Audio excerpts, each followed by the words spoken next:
kaibigan namin sa media, aming mga panauhin, ang mga taga-FSL, ang aking mga kaibigan sa komisyon sa wikang Filipino, mga kasama sa trabaho, mga magulang, mga kaibigan, magandang gabi po sa inyo lahat. Maayad-ayad na gabi, ganyan.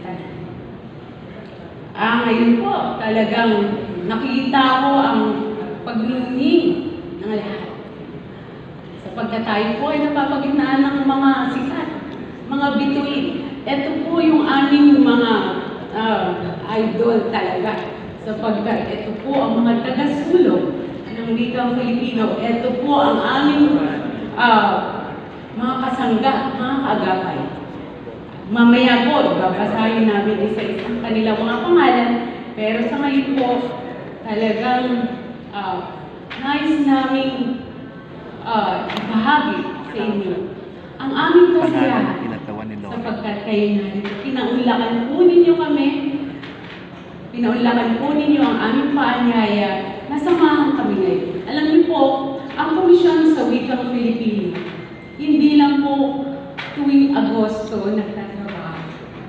Kami po ay nagtatrabaho araw-araw para sa wika. Nagkataon po lamang na talagang mas makinang, mas marami ang aming gawain kada Agosto sapagkat iyon po ay itinalaga bilang buwan ng wika. Pero lahat po ng aming mga gawain ay nangyayari araw-araw at sa kalupunan po kahit gabi. Kami po ay nagtatrabaho. Iyan po ay upang ipaalam na kami po ay inyong kasama. At ang wika po ay napakahalaga sa ating buhay. Hindi lamang dahil nais nating mahalin ang wika, kung hindi dahil ang wika po ang bihikulo upang iparating din ng pamahalaan ang kanilang mensahe sa taong bayan. Hindi lamang po para ipakita na ito kasi may kultura tayo, kailangan natin mahalin ang ating wika. Hindi lamang po yun. Paano po maipapaabot ng pamahalaan ang pagkalingan ito sa mamamayan kung ang salita o ang mensahe ay hindi nakakarating sa mga tao dahil hindi po nila nauunawaan at ang mga salita ay hindi nila sinasabi o sinasabi. Ganyan po kahalaga ang wika. Hindi lamang po ito isang abstract na konsepto. Ito po ay nais namin iparating na ito po ay talagang kasama natin sa araw-araw. At dahil po riyan, napakarami po ng aming mga gawain, inklusive mga gawain, upang maiparamdam sa taong bayan na kami po sa KWF ay narito kasama ninyo.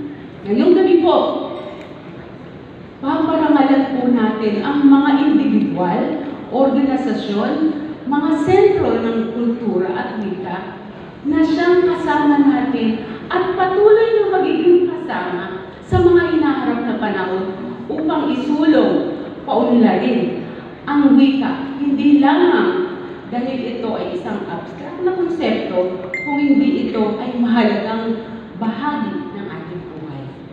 Muli po, sa ngalan po ng komisyon, lahat po ng komisyoner na narito at pati na rin po ang sa iba't ibang bahagi ng Pilipinas, ako po ay malugod na nagbabadya sa inyo ng maligayang pagdating. Maraming salamat po sa pagsama sa amin ngayon at sana po ang lahat ng parangal na matatanggap ngayon ay maging inspirasyon pa. Hindi lamang dito sa atin, kundi lalo na po sa mga kabataan na sana po mahalin, gamitin natin ang wika. Yun po ang unang malaking paraan, no?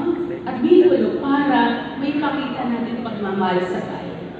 Kundi po, maraming salamat.